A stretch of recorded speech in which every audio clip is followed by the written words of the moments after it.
Hey everybody!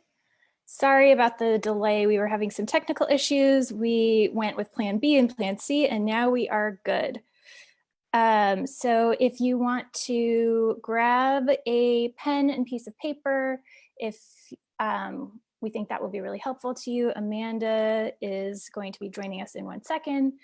But go ahead and grab a pen or pencil and some paper and let us know in the chat where you're calling in from, because we want to know where everybody's from.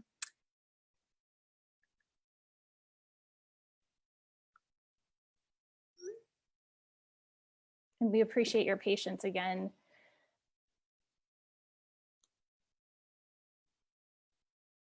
So let's see in the chats where everyone is calling in from, watching, dialing in from.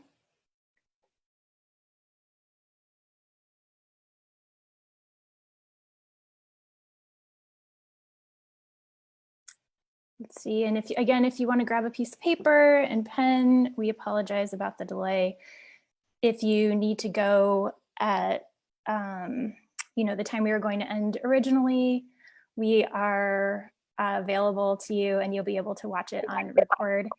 And Amanda has just joined us, which is amazing. Amanda, do you want to explain your phone at all and what your phone's title is? So hi everybody. If you could see my picture on here, which I guess you can, I think the name under it is My Hot Wife's Phone, which is so embarrassing. It was meant to be an inside joke between my husband and myself as he programmed my phone with that title. So now the whole world knows, or at least the Facebook world knows, that my husband named my phone My Hot Wife's Phone. So it's actually kind of cute. I think it's kind of endearing, but it wasn't meant for everyone to see. So anyway, that's the explanation of that. I think it's a great example. There's a lot of unplanned things that have been happening, and we get to benefit from seeing that. So again, if you're just joining us, I've got my hot wife's phone here, Amanda Bolivar, and feel free to share this stream. I know it's off of what we had originally posted, but I hope everyone will be able to find us and check in on what's going on. Renee says that's adorable. So Renee, you can always get your phone reprogrammed to be your hot wife's phone also. If you know, my husband will have to give him some crap about that. You can, shoot him a message or something and funny. I mean, maybe he could do a tutorial also. That's another possibility. Hey, it's another lemonade session, right? There we go. There we go. How to talk to your wife during these challenging times. Yeah. So we'll want to, again, grab some paper and pen. And hi, Julie. Welcome. And we'll get started in 1 second. We're just letting a few more people join in. And I will also let everyone know who was watching on the other link. Let me share this so they know that we are live from over here. All right, we've got someone from Alabama. Awesome. Where else are you all tuning in from?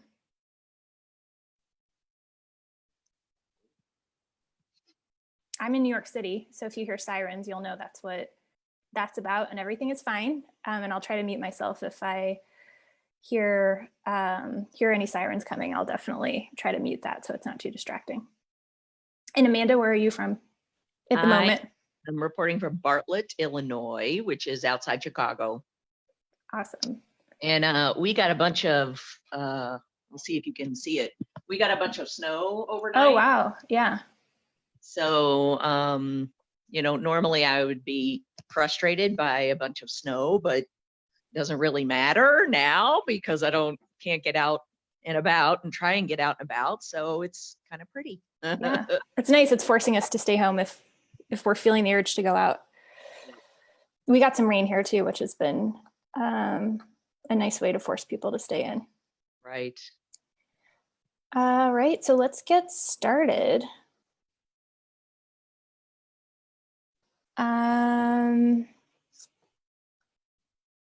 Awesome. I just want to make sure that everybody knows. We've got Nicole from Wisconsin, Anne from Arizona, Julie from Jersey. I like the alliteration. Renee's in Highland Park. And I'm sure we'll be getting more people chiming in as we keep going. So if you have not seen the first of the lemonade sessions, that is totally fine. Stay with us. You'll learn a lot, and you can always go back and watch the other lemonade sessions video. We have one session already recorded with Sue Page, the founder of Pathways. You can go back and watch that at another time. It's available for playback, and this one will be available for playback too if you have to go. Again, we apologize about running a little bit late here, but we're being flexible and trying to just roll with the punches over here, and we hope you are too. Just so you know, if you're unfamiliar with Facebook Live, you can see us, we can't see you. So if you have decided you're in your robe today and taking a lazy day, that's totally fine. Amanda and I decided to get dressed today and put on some makeup, which we were discussing earlier. That was a big win for both of us. And if you have questions, because this will be participatory, you can go ahead and type them in the comments in the chat, and then I will be your voice and relay them to Amanda and sort of gather them together by theme and talk about it. So feel free to type in the chat as we're going to participate. I'm Turin. I am a Pathways grad. I did my first basic about 7 years ago and have gone through all of the classes now, and I've had the exciting honor of being in a lot of Amanda's classes and working on staff with her. And I'm so excited to be here and be your voice. I'm also a creative director, so I've been doing a lot of the Pathways social media, and that's sort of how I'm involved, and I volunteer in a lot of staffs. Amanda is one of our amazing facilitators, and I'm so excited that she wanted to share with us, you know, some of the lessons from basic and talk a little bit about how we can adapt some of the things that grads you've experienced before. And for those of you who are new, welcome. We will explain everything. So if this is the first time you're hearing of Pathways or learning about Pathways, don't worry about it. We'll explain everything, and we're excited to hear your reactions and your feedback as we go. Pathways was started over 35 years ago by Sue and Jeff Page, and since then over 45,000 people have gone through their seminars, and they have an amazing breadth of tools that really support people in creating what they want out of life. And when that is life as we used to know it, that was really helpful, and life as we know it now, Amanda's going to show us that these tools can really be adapted and helpful to all of us, especially during these times. So I will kick it off to Amanda and let her take it away, and look forward to asking your questions and sharing your input as we go. So Amanda, why don't you go ahead and introduce yourself? Turin, thank you. And thanks everybody. Thanks for being flexible with us today. I mean, you never know when technology is gonna mess up, and that's exactly what happened to us this afternoon. We even tested the system a few hours ago and everything was perfect. And then we get on to get going for this, and we were faced with a lot of challenges, but you know what, that's life, and that's what happens, and you have to be flexible and roll with the punches, like Turin said. And you know what, we just did everything we could to get online for you, so I'm so happy that we made it. Me too.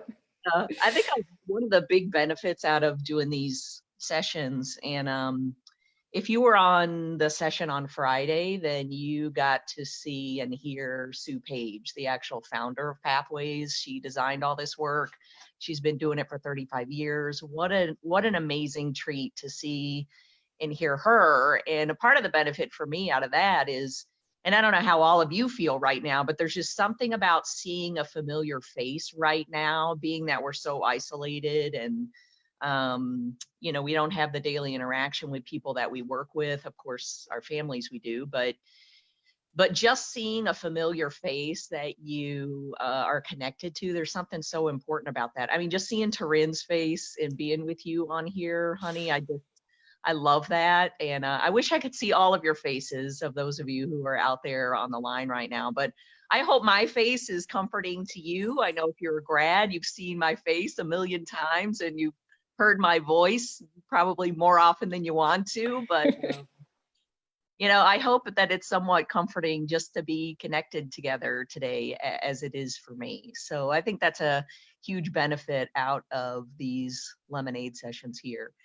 And I got to tell you, since I heard we were doing these lemonade sessions, I immediately thought of some of the tools that I've learned in Pathways. Now, I did Pathways over half my life ago as a student back in the 90s. God, I was in my early 20s back then, and I did all of our seminars, and the tools and the skills that I've learned in Pathways have been invaluable throughout the whole course of my adult life. Pathways has shaped my life in so many ways, and it became my calling to learn how to teach these trainings. And I've been teaching the basic seminar for over 20 years. I cannot believe that. And it's a huge honor, and I continue to learn about myself in Pathways. My interaction with Sue Page, she's been my mentor for 20 something years now. She and Jeff invested a lot into me, and then Jeff passed away back in 2005, but Sue has just remained to be a huge influence in my life. And if you were on her session on Friday, that was a huge treat. And so I'm sure she'll do some more of these, and you'll get to see and hear more of her inspirational story. I mean, I certainly been teaching the seminars a long time, and I have my gifts, but I got to tell you, certainly nothing holds a candle to the gifts of Sue Page. So a lot of what I share with you today is stuff that I've learned from Sue and Jeff and the Pathways trainings, and I'm just honored to share some of this with you in hopes that it sort of helps during this really challenging time. So one of the things that's been on my mind since this whole pandemic has happened is that the real usefulness of the tools that we teach in the Pathway seminars, the real value of it is not during the easy times of life. I mean, when things are going great and swimmingly, and you're getting along with people and you're making results happen, you feel fit and you feel, like you're really on top of it, isn't necessarily the times when the tools are the most useful. That's not to say that we don't teach tools about having gratitude and celebrating our successes. That's a big deal for us in Pathways. But during the most challenging times is really the time where the tools are most useful.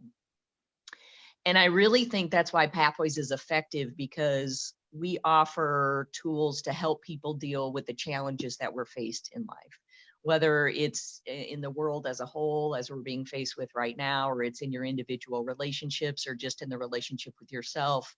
I think the tools are so practical and so useful during those times of life. So I want to bring some attention to probably the most effective tool that I learned in Pathways back in the 90s, and that I'm totally honored to teach people now, because this particular tool absolutely changed my life in so many ways and showed me that I have so many choices that I never thought I did before. And because of that, I've been able to create so much in my life. And I'm sure you'd agree with that too. Yeah, definitely.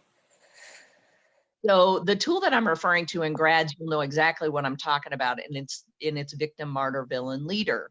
Now, if you've never interacted with Pathways or know us at all, I'm going to go through the whole thing and explain it so that you know exactly what this means. And even if you are a grad, I will say, when you and I were going over what you were going to talk about, I still was reminded of so many lessons, and it was super helpful. So I always say that you hear something different every time. Every time I listen to you speak, I hear something different. And especially now, it was like I had never heard it before. So we're all in for a treat. No, I know exactly what you mean. I feel the same every time I hear Sue speak. I feel the same. So the foundation of this tool is based upon what I heard Sue talk about on Friday, and that's, so many things in life we can't control. We can't control the fact that this pandemic is happening. We can't control the fact that restaurants are shut down and stores are shut down, and kind of life is shut down, and we're sequestered to our homes, and our kids can't go to school. And, you know, there's so many things involved with this that we absolutely cannot control. And our reaction to that is what's key, right? And our reaction to all of that that's happening around us is 100% in our control. And so oftentimes when stressful times happen, or we get upset about things, or we're frustrated about things, or we get angry about things, oftentimes, which are all normal emotions to feel, right? That's all normal stuff to feel. But my response to those feelings is completely within my control. And my response is either effective or it's not effective, right? And oftentimes we choose the ineffective response in reaction to these stresses or upset moments, or times that we call getting triggered. You know, getting triggered means something upset you, something that happened, something someone said or did, something that you feel is outside your control. You're upset about it, right? Frustrated, whatever, disappointed, let down. And we tend to get triggered by that. And then our response to that trigger is what makes all the difference. Now, I'll say for me, before coming through Pathways and learning this technology, I felt like probably almost 100% of the time life was happening to me. You know, I had no sort of control over what was going on around me. So I constantly felt at effect of what other people were doing, what was happening, what jobs I was getting, what I wasn't getting, my financial situation, my health, my whatever. I felt like so much was happening to me. So hopefully today we're going to talk about how to sort of get out of that, you know, because our interest in Pathways is educating people that you don't have to respond in an ineffective way. Although you may be used to that, you can have a different response. So let's sort of go into the exercise. And as we go through this, I'd like you to share, I'd like you to type in and share some examples of sort of where you've been seeing yourself react in these ways since this whole pandemic thing happened. Okay, because that's sort of what we're focusing on right now. So the first ineffective reaction that we're going to talk about is reacting like a victim, right? Oftentimes when things happen we don't like, we respond like the victim, right? We feel like it's happening to us. We feel it's out of our control. We blame others. We feel justified in our feelings. We feel like we're being wronged in certain ways. Now, for those of us who sort of react like the victim, that's sort of our go-to. And as we go through this exercise, you'll probably see that you kind of have a favorite way of responding.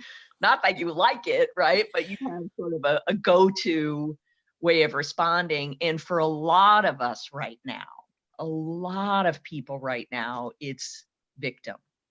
I mean, how can we not feel victimized by, you know, everything that's gone on around us? And I have, I kind of made some lists here. So feeling victimized by the whole, you know, COVID-19 virus as a whole.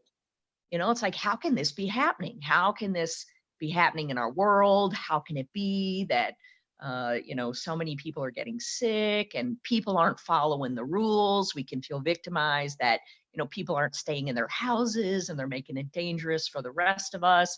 People are hoarding supplies, like feeling victimized by the people who are buying too much toilet paper, or what we feel is, you know, taking all the supplies. And so we can feel at effect of that and feel like the victim to that, like we have no control.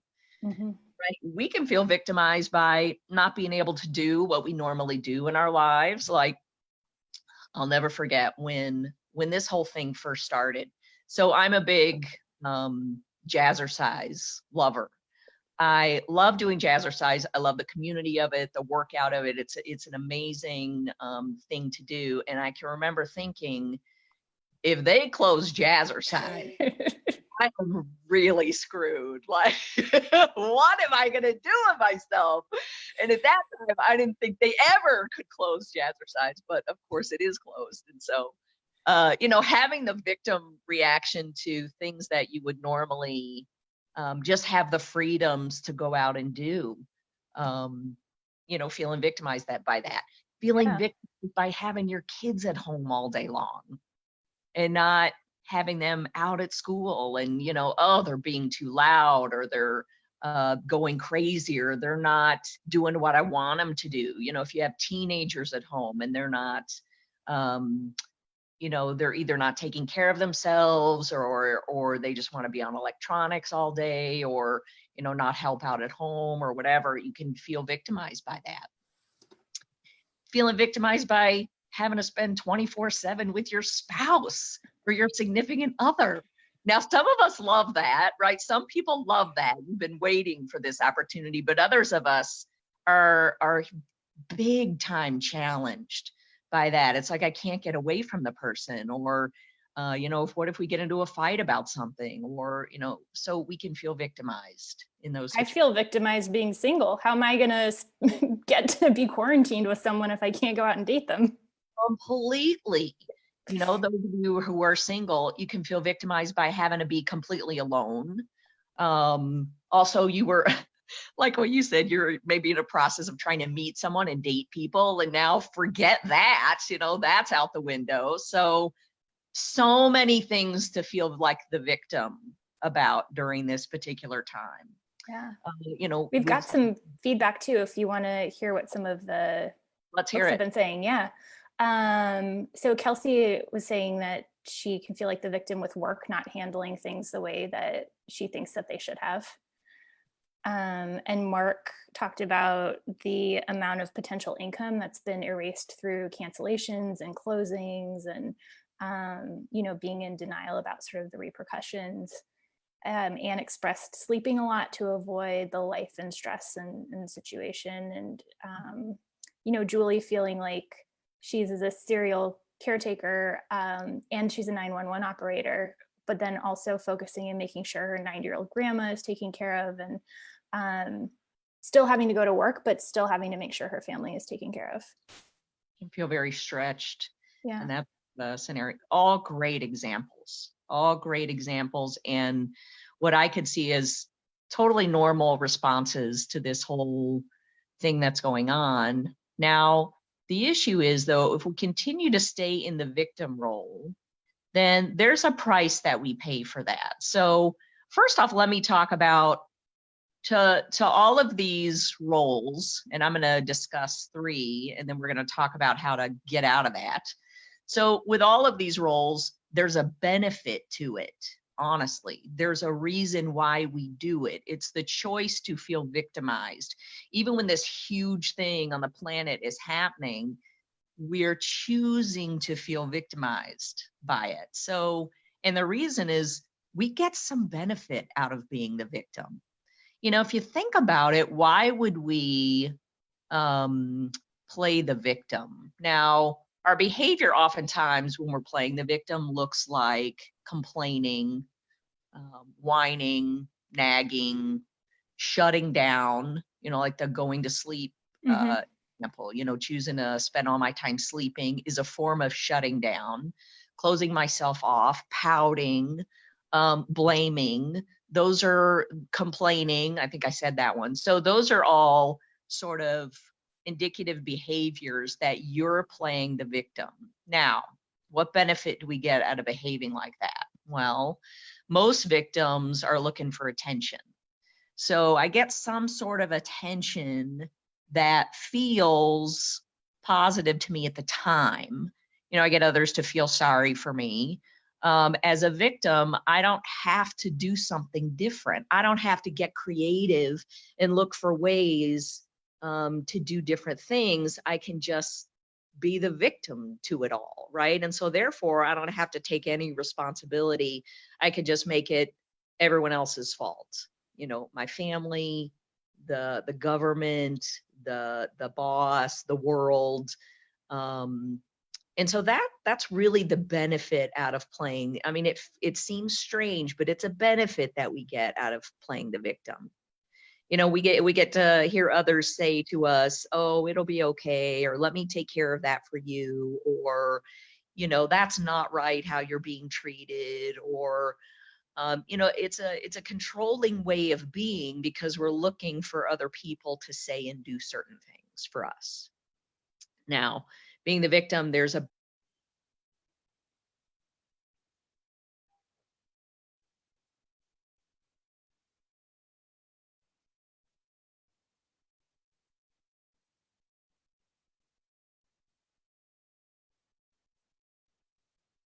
So if those are, I just had Amanda pause for, oh, Amanda, are you back?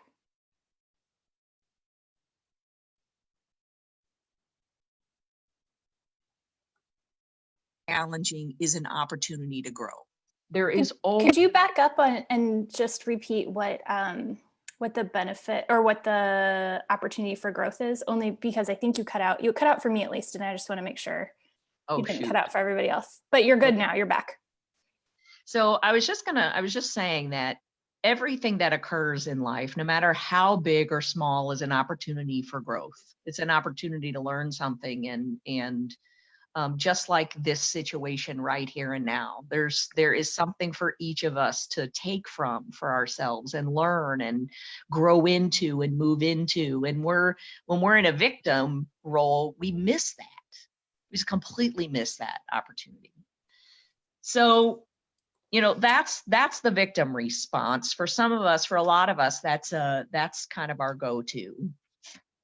Now, I'm going to try to not spend too much time because I know we got started late and I don't want to go too late here, out of respect for all of you. But I get so excited about this. I have a lot to say about it. So anyway, that's the victim role. So there's another role that I want to talk about that we tend to play. So if you're not playing the victim, you might be playing the martyr role. That's my personal favorite.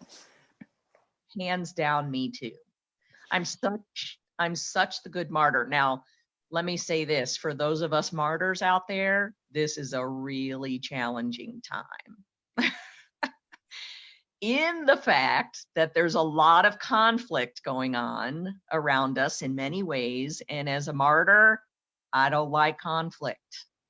Martyrs do not like conflict. Martyrs will do everything possible to avoid conflict because martyrs like everything to be perfect. They like to keep the peace, no bumps in the road, right? So as a martyr, I won't speak up about things and tell you how I feel, or I'll sweep issues under the carpet, or, I don't want to create any sort of rift with any one person or people, or so that's kind of my MO as martyr. Whereas victim, I wanted you to know something was wrong so you'd feel sorry for me.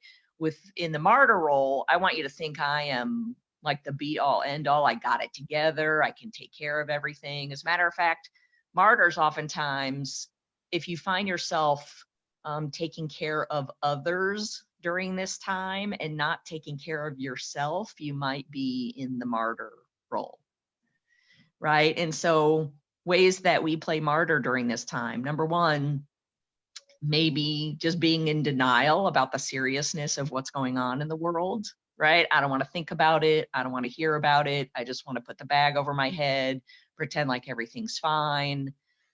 We can play the martyr at home with our kids, just letting them do whatever, right? I don't want to create a fight, so I don't want to hold them accountable to stuff or lay down the rules or anything like that. I don't want to bring up anything difficult to talk about with my significant other because I don't want there to be a fight or us to have a conflict in some way. We can play the martyr just by not reaching out to people. I don't want to bother people. They've got a lot going on too, so I don't want to bother them. And so I pretend like I've got it all together and that I don't need anything or anybody else. And just bottom line, making sure everyone else has what they need, right? And putting my needs last. That's sort of our MO as the martyr right now. Now, again, there's a benefit, right? Just like with victim, there's a benefit. There's a reason why we choose to play the martyr. One of them being, I want to be seen as the hero. Want other people to think I'm great and like there's nothing wrong. And look how she's handling this.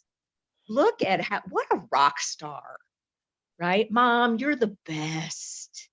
Or, your boss, you're making everything okay. And they say, oh, what would we do without you? We're just dying to hear all that stuff when we're in that martyr role. Bottom line, as a martyr, I want to look good, right? I want you to think I'm great, wonderful, invaluable, and I want to look good. Now, there's a price that we pay for being the martyr, right? One of the prices, or one of the costs, is tremendous anxiety. So if you're experiencing a lot of anxiety right now, and I know a lot of people are, myself included. And I think a big part of that is looking at where I'm playing the martyr. So if I have a lot of anxiety, there's a lot that I have pent up inside that maybe I'm not talking about, right? Or I'm not taking care of myself. As a martyr, we don't typically take care of ourselves. And so I got to catch myself doing that and implement ways to care for me. And when I do, that anxiety lessens tremendously. So that's a little bit about martyr. Now I want to quickly move on to the next role that I think a lot of you will identify with. Any examples around martyr, Corinne, that anybody's Kelsey mentioned with her kids, letting them do whatever they want. And, I think as it's interesting as we talk about this, hearing it now in this context versus the context of just, being in a regular workshop and hearing you present this, I think about the lack of physical attention that we're getting now in isolation, even just the lack of hugs and handshakes and physical contact with others. And it makes it so easy to want to, for me personally, I know for me to want to go into these roles to get that affirmation in the ways that we can't get it in our daily interactions. So I think that's just it's so important to recognize these now, and looking forward to the next one because, I've also been seeing a lot of that one showing up. I could totally see that. That is such a great and important example to bring up, especially those of us who express ourselves physically. I've always been a person to express my love to people physically, or just my connection to people, or like I've never had a hard time touching people, hugging people. Like that's just my thing. It's how I would way rather do that than tell people that I care. It's just my easier way to communicate. And so I could totally see that. And I think it really is challenging for those of us who do that, more challenging for us to then have to find ways to communicate with our voice, Sure. by actually telling people how we feel, whether it's over the phone or a Zoom call, or, with our kids in person, or whatever that may be, to, challenge ourselves to find ways to use our words. So yeah, that's a great example. Thanks for bringing that up. All right, so I got to talk about another role here, which is kind of a go-to for a lot of people, and that is the role of villain, right? The role of villain. Some of us tend to react like a villain. So if you're really pissed off right now and you tend to take that out on other people, then you're probably in the villain role right now. See, villain can look differently for each of us. Some of us are overt villains. So we are screaming at people, even our own family. We are making everybody wrong, right? Making the government wrong, making the hoarders wrong, making our kids wrong, making our spouse wrong, right? Making everybody wrong. If you find that you're doing that, you might be playing the villain role right now, right? And so, and also a lot of us are, so let me back up. So that's the overt kind of villain. Others of us are what we call under the table villains. So you're more villainous in sneaky ways, like withholding from people, or, being passive aggressive with people.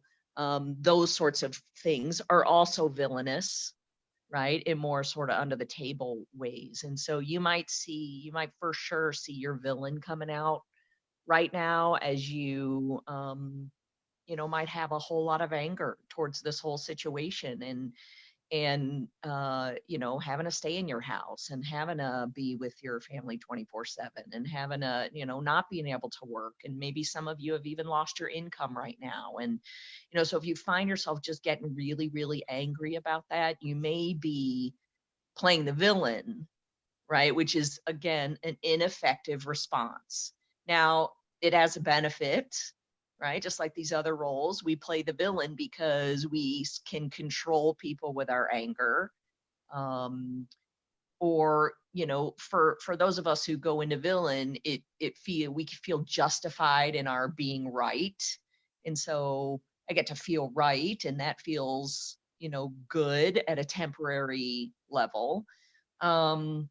But there's a huge cost to being the villain, a huge cost. And one of the costs is our own relationships, right? If you're just being angry with your family and yelling at your family or withholding or being passive aggressive, right? It's costing us those relationships.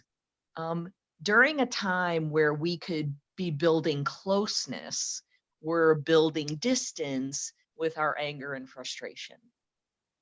It's a huge cost. Some of us are being villainous towards ourselves right now. Maybe you are beaten up on yourself because you feel like you should be doing certain things during this time. You hear about the people who are using this time to like lose 20 pounds and using this time to, you hear about, which that is totally happening out there. And it's a choice you could make. Right. But some of us are, from the place of villain, beating up on ourselves for not sort of being perfect during this time. And so, we can be, some of us are more villainous towards ourselves than we are other people out there. That's a great point. Especially if you're living alone, there's no one to be villainous toward. So we have a lot of conversations with myself right now.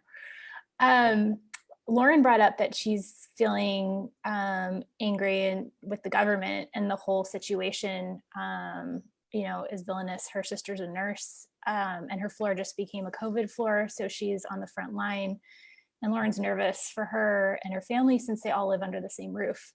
Totally. And she mentioned all of this is beyond her control, and it's scary to admit that that's how she's been feeling lately. Right. Very scary. And so my suggestion is, are you talking to your loved ones about your fears? Because sometimes anger is our go-to. So we get angry so we don't have to talk about what we're really scared about, because that's more of a vulnerable place to be as a human being. And so we'll go to anger to shut down our fears, when really at the root of all that anger is what we're afraid of. And so being that we have no control over what the government's going to do, and control about, your sister who's a nurse and all of that. My goodness, it's a lot to, it's a lot to hold on to. And so during those times, I would for sure suggest that you're talking about your fears with the people that you love and most care about. And the truth of the matter is that at any point in life, COVID-19 or no COVID-19, we don't know when a person's moment's going to be their last. And so to spend each day with coming from the mindset of, what have I not said to this person? What do I need to say that I haven't said? What's on my heart that I need to express to this person or those people? You can do that face to face, or you can do that over the phone. And you know what? No better time to do sort of a personal inventory of that for yourself. Like what is unsaid right now that I need to make sure gets said during this time? That would be a more effective way of handling those feelings than just to be sitting with the anger. The anger serves no purpose other than to, cover up or mask what we're really feeling inside. So just a little challenge out there to those of you who are, especially angry. Lauren says absolutely. She said that she's shared with them a little bit, but hasn't shared that she's nervous for them. And That's a great assignment. And I think to your point, Amanda, all of those excuses that used to be great excuses, well, I'm too busy, oh, I have this to do or that to do, or maybe they won't be home to answer the phone, are all just disappearing. So yeah, what a great time to have those conversations. Yeah, for sure. And then we had one other comment just about being a public martyr, but a private victim. It says, I live alone and I'm the designated shopper for my extended family and happy to help, but alone I fall into who is going to help me if I get sick. Yep, I could definitely see that, because really underneath our martyr behavior is victim behavior. We feel at effect of something and we act like the martyr to sort of build ourselves up so we don't have to deal with those feelings of inadequacy for ourselves. And so, if you're feeling like that, I would recommend bringing a little more balance into your daily life, where you're still helping the people you love and care about, but you're equally getting that help for yourself when you need it. If you start to challenge yourself to find ways to reach out for and ask for support around even the simplest things, then that has you getting out of that victim role and into creating something more, more productive for yourself. And it just feels more powerful. So that's a perfect segue into what, we want to talk about next. And that's having the leader response, what we call the leader response. So we could respond like a victim, a martyr, or a villain, or we could respond like a leader, which is the most productive way to respond, because it gets us more of what we want and has us feel more in control of life and not so much at effect of, and it just has us feeling more confident in general, right? And so there's so many things I've been thinking about, so many leader reactions I've been thinking about during this whole different time, and I kind of listed them out, and I'm sure some of you out there, especially grads, because grads, and especially those grads who have been doing this work for a long time and you've staffed, if you've done advanced and you've done leadership and you've staffed, this is becoming a regular way of thinking for you, right? You're not just in reaction all the time and not just see yourself in reaction. You're thinking about different things that you could do to get out of that. And so this is a regular way of being for those of you who've had this education for a long time. So things like, and we talked about this, and Sue really talked about this on that call on Friday, and it was so powerful, letting go of what I can't control. Knowing that there's so much going on right now that I can't control, but I can control my own responses and reactions, taking it one day at a time. God knows this is, every day things are changing, and we cannot predict what's going to happen next week or the following week, or when we're going to be back to normalcy, or who knows, right? And so just taking it one day at a time, and being patient with yourself and patient with your loved ones, and patient with the whole process here. Right now, how can you do that? So if you were on the call on Friday, you got to experience a quick meditation with Sue Page, which was so wonderful. And meditating is a great way to calm yourself right now. So, to implement that, even if it's a short, 10, 20-minute meditation, it's a great way to sort of calm yourself. Take care of yourself, of course. So I've been I have been sort of implementing a routine similar to my normal life. So getting up at the same time. Now I'm fortunate that I can still work somewhat during this time and work from home. So implementing regular work hours, exercising every day. I said I love jazzercise, and jazzercise, they have jazzercise on demand. So it's not the same as being in person with my awesome instructor. She might be on here. So it's not quite the same, but you know what? It's something right now. And so doing that every day, holding myself accountable to doing that. So, taking care of yourself, doing One of the things that I've realized too that I love about this time is it has forced me to slow down, because so much of my life I'm involved in so many things, and my kids' sports and working, 2 jobs, and my own self-care and that sort of thing.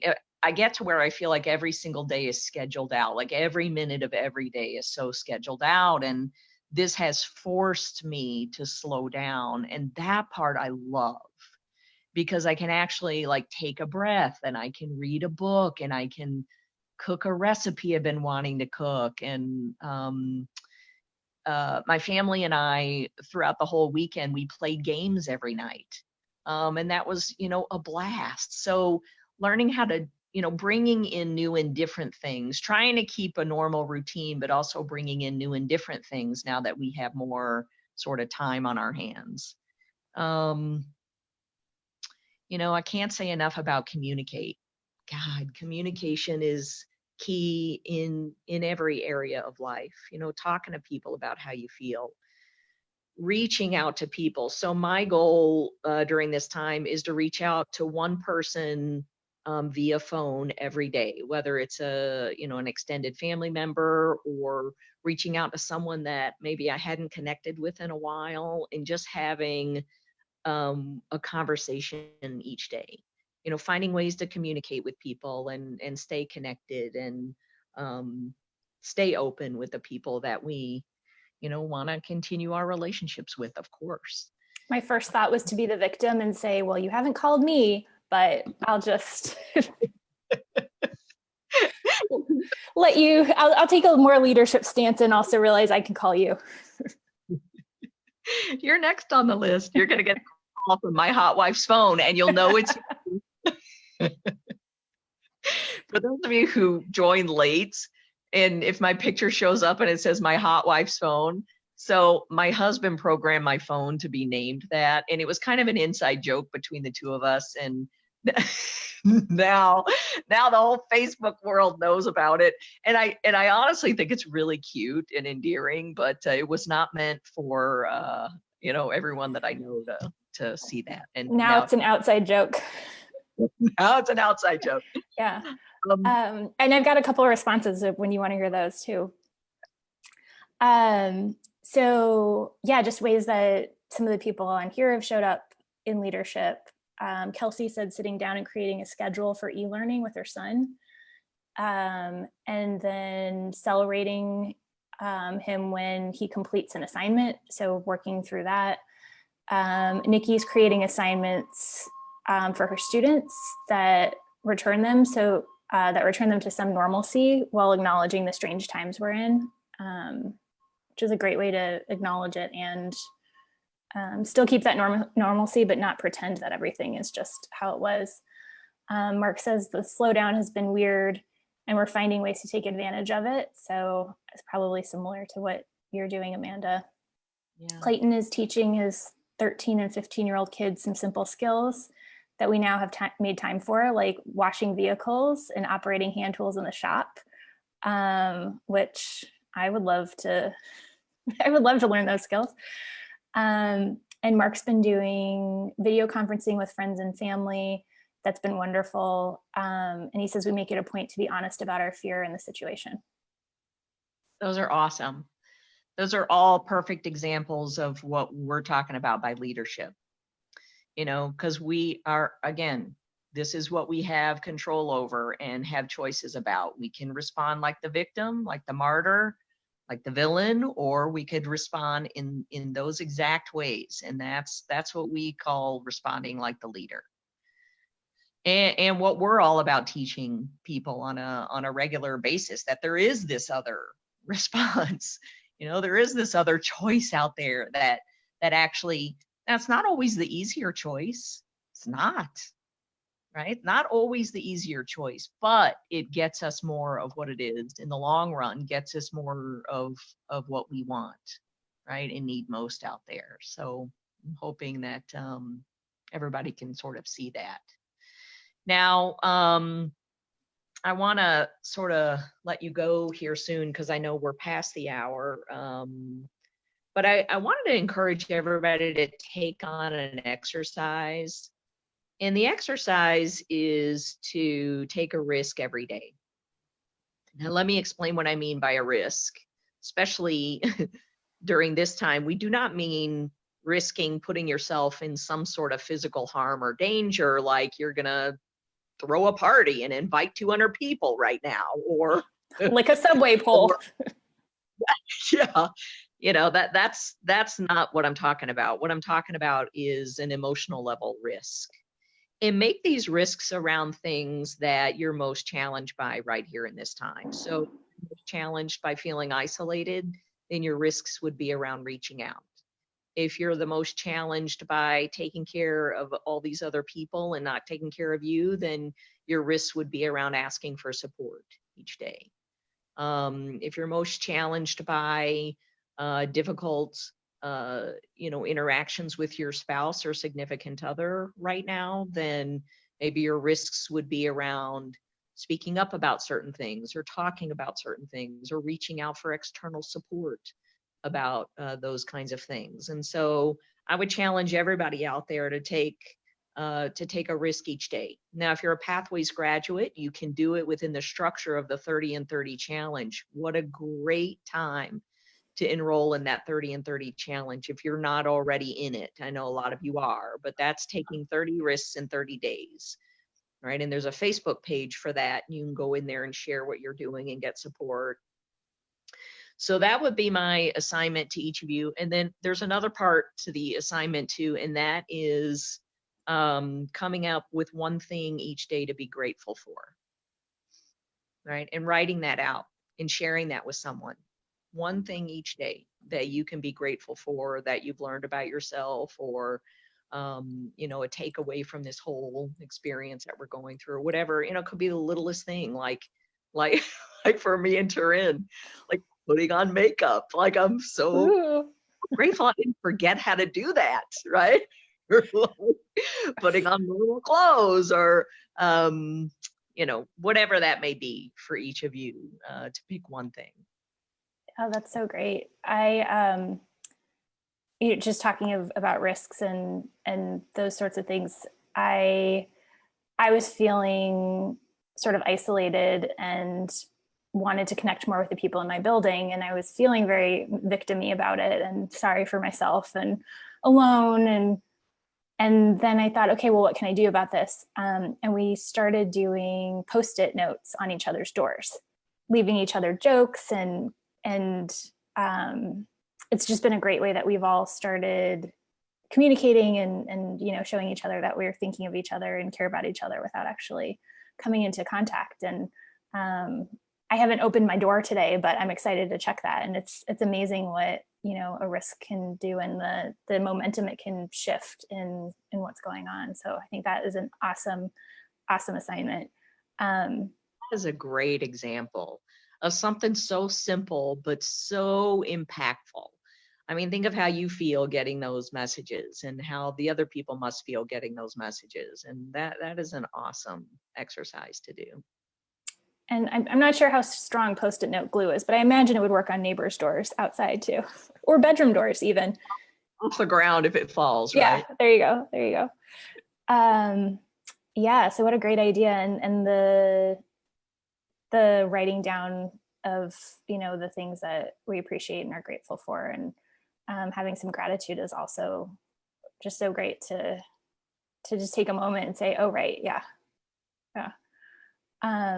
Nikki says that she loves being home with her family and is improving her online teaching strategies, which, yeah, what a great thing to be grateful for. Yeah. Hearing all these ideas, it just makes me think of how important we are to each other during this time, and how leaning on each other and sharing ideas with each other. And, if you're finding something that's working with your kids right now, share it. There's a lot of parents out there struggling. If you're finding something that's working with your significant other, share it. I've been challenged to really look at ways, like even more ways to love on my husband each day, because we need that right now. The last thing we need is to be at each other's throats. That's not good for anybody or our kids, or, our kids are watching. That was another thing I really was thinking of. So our kids are, those of you with kids, not everyone has them, but our kids are watching, and they're watching how we're handling these challenging times, and they're just going to learn from watching us. They're just going to mimic what we do during the most highly stressful times. And so to know that, as parents, we're all being an example right now, whether we like that or not. Not that being perfect is the goal, but we're all being an example right now for ourselves and each other, and we need each other. Yeah. So on each other. Yeah. To be in someone's physical presence to support them and get their support and create that sort of community. So until we can all be together again, let's do that more. Great. And Kelsey says that asking the kids questions has been really helpful in their house, and asking if they have questions about what's going on, and then answering them honestly and in age appropriate ways, and acknowledging those feelings, which is great. A great idea, Kelsey. Very important. Yeah. Actually, what you mentioned about not being at each other's throats is the perfect segue in those last 4 minutes for me to plug what the next lemonade session is going to be. So we are actually going to be talking on Friday at noon Central, and you can do all the conversions. You have the time to figure that out, about couples and how to get through this time as a couple and communicate as a couple with what is going on through all of this, and answering questions and stresses that are coming up for couples. And a lot of that will be focused on couples, but also, it's just great relationship advice in general for communication with family members and those who are close to you in your lives. So we hope that you will all tune into that, and we will keep all of our fingers crossed in terms of the technology for that piece as well. We also, if you found this helpful, you can have a watch party. If you, when we share this, you can click watch party, and you can rewatch this with your friends and comment and have some fun with that if you found it helpful. And I will be posting the link for feedback. If you have feedback for us, besides you should start these sessions on time, we would love to hear that. And yeah, like I said, we'll be back on Friday at noon Central Time to talk about couples. Anything, Amanda, that you want to add in the last couple of minutes? Just grads, I love you. Keep doing what you're doing. And guests who came on here, you've never heard about Pathways or know of us, welcome. Loved having you on here. And thanks everybody for your interaction and participation. And thank you, Taryn, for putting together such a wonderful series. So thank you. No problem. Thank you for, this is selfish. This is all for me. And I figured, well, if I'm going to just keep constantly asking you guys questions, I should at least broadcast it. Yeah. And I look forward, I'm hoping that you'll do some sort of jazzercise, maybe streaming thing at some point in a lemonade session. Or at least change your husband's phone to say my hot husband's iPhone. If you need help with that, I'm sure somebody can support you in that. Awesome. Well, Mark says thank you. Lauren says thank you. Kelsey, we got a heart from Terry. Anne says yes, more sessions. Great. So yeah, we look forward to seeing all of you. Share this video if you found it helpful, and we will catch up again on Friday. And keep risking, stay safe, and yeah, we will see you all soon.